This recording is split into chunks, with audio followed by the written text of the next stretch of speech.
Spirit adaptation is about the identities that you take on and become your energy because you choose to adapt that spirit.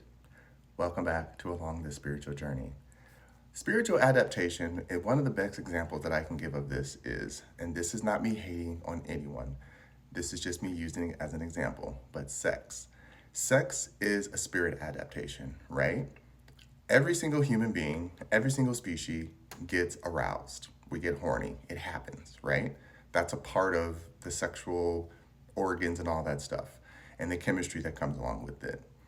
But once we express that energy and we get that energy out of our system, right?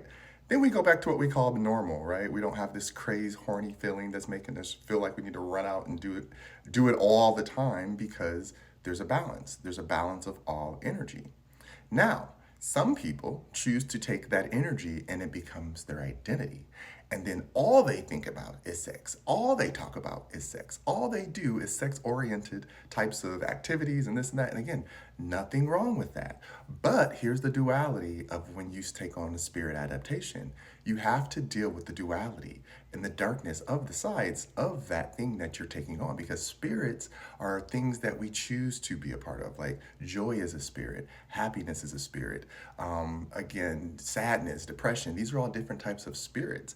Not saying that they're your fault that you take them on, but you have to be aware that you're taking them on.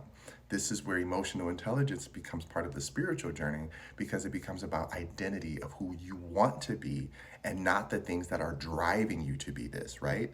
We have a lot of things that are based in our subconscious, based in imprinting from our childhood, from our surroundings, from people who talk to us, how we consume media. All these things add up to what we call our sexual appetite or what we feel we're sexually attracted to, which is why so many people come out of the closet later. They go through moments of exploring and trying to figure out who they are, which is a part of the human condition. That is normal. It is not supposed to be this gate kept thing that's like, you're supposed to do this with your parts, and you're supposed to do this with your parts because it's my game and I said this is what fits. Do you understand how that looks?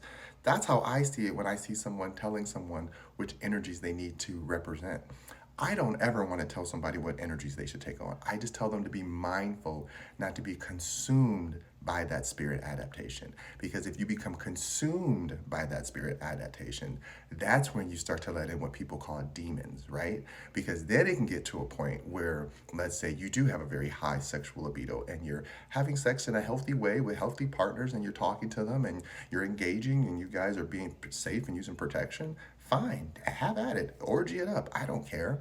It becomes seedy when it's hiding and lying and cheating and demeaning and hurting people and hurting yourself because you don't want to be seen and you're going into these deep, dark, secret corners of the deepest, darkest someone's basement just to get off. And then this person might hurt you, right? That's where the demons come in because how bad do you need sex that you got to go to some random person's house in the middle of the woods and then end up in their basement, right? Because that's what drove you there. And I'm not picking on anyone because I did it back in the day. I cannot pretend that I wasn't dumb like that. I was a kid. I didn't know. No one taught me. But because it was so suppressed and I was told not to express my energy, I became hypersexual in my 20s, like everyone does when you get out of your parents' hold. But then in my exploration, I started to go to the darker sides, right? When there's a lot of drugs involved and a lot of alcohol, and you're waking up places you don't remember. You don't remember these people. You don't remember what you did. And you start to feel bad. You start to feel depressed and heavy and gross. And you start trying to justify the emotions. And you start finding sub-tribe of people like you who are like, yeah, we do that too. It's okay. We know it's okay to normalize this type of energy. I'm not trying to be mean to anyone, but I will never normalize going to like some random place where I don't know what your face looks like and there's just a hole and you just stick it in. Good for you. I think that's brave. I'm not that brave. I like to know who I'm doing it with. I don't want to suppress my energy that much. And that's what I'm talking about when you adapt a spirit of prudeness, right? I can't have that. I don't deserve that. I'm not supposed to do that. I'm too good for that. Now you're telling your body it doesn't deserve to express its sexual energy, which is orgasms, which is climax, which is all these things that make you feel good. That's normal. You're supposed to explore that, but you're not supposed to become some sexual identity that is then abused and used by others, whatever fantasy, right? This is why I always say, if you want to be sexy, sexy is not the amount of clothing you're wearing, honey. Sexy, and again, skimpy or not, because I love skimpy outfits. It makes me feel slender and free, and yes, sexy. But I know that's not where it's coming from. Where it's coming from is me feeling good in my body. That's what makes you sexy, right? Because no matter what you put on, it's about the sensuality of how you express that energy. So when you want to express your sensuality, you can express it and be fluid and fun and playful and do all these things like, like I know all that stuff, posturing. I'm not really good at masculine posturing, but you get what I'm saying. Flirty, these things, this is all parts of the courting game and the dating game, right? And then when you want to be your sexual energy, and yeah, in that moment of expressing pure lust, go for it, do it. But it's hard for me to say it's normal to walk around and your whole day is focused on sex. That is an addiction, in my opinion. It's okay. Again, addictions don't mean you're bad. It just means you're over consuming something and you need to take it back a notch and remember who you are and enjoy it for what it represents and not just the action it is. Because people, that's what porn is. You watch it over and over and over and get to this point where you like the repetitive action to get to the climax. That's the energy of exchange you're really wanting. Most people don't watch it all day. And if they are just watching it all day, that's an addiction. Sorry, it is. Okay, I'm trying to be nice, but sometimes you just got to call it what it is.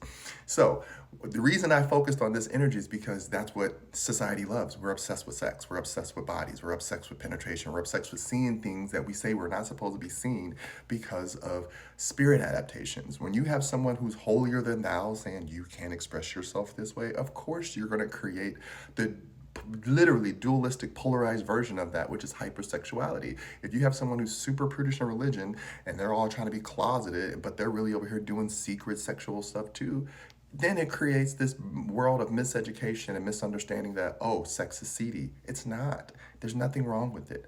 But I do want people to stop becoming the entity of it, because we are more than just our bodies. We are more than just our sexual expression. We have way more on this earth to provide and give than just being looked at, right? It's fun to be looked at. It's great to express that. That's the human condition.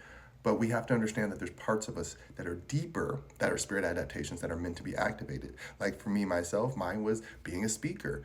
I was nervous to speak in front of people, but I had to take on that spirit of you have to speak because what you're saying actually has some type of hold. Like it has some type of meaning. Like even if I feel like, oh, I think I'm just saying this just to say it, that's fine. I took on the spirit of being willing to put myself out there and be vulnerable. And so now I'm doing that. So this is a part of my world now. It's not my identity, it's a part of my world. I can identify with being a communicator, but I don't identify as a communicator all the time. Sometimes I'm just me, which is I just want to laugh and play and be goofy. These are all different things that we get to choose to do and be. So when people make you feel like you have to look a certain way and be a certain way and act a certain way, those are spirit adaptations. And if you choose to do it, do it. Just don't become it. Don't get lost in the sauce, right? Don't get so, because I used to do it all the time. I've talked about it before when I was younger. When I first came out back in the 90s, to me, being a gay boy back then was wearing Abercrombie. And then I became this weird Abercrombie talking preppy and acting extra for no reason because I thought that's what it was. Until I realized, like, no, that's just fashion. It has nothing to do with the energy. It has nothing to do with the spirit. And I was like, oh, I don't have to be a mean girl to be gay. And people are like, no. So that's what I mean about spirit adaptation. Pay attention that just because you are that thing does not mean you have to become that thing. Just enjoy it, partake, and then take yourself away when you don't want to be a part of it and live your life the best to your ability, okay? I hope that makes sense. Love ya.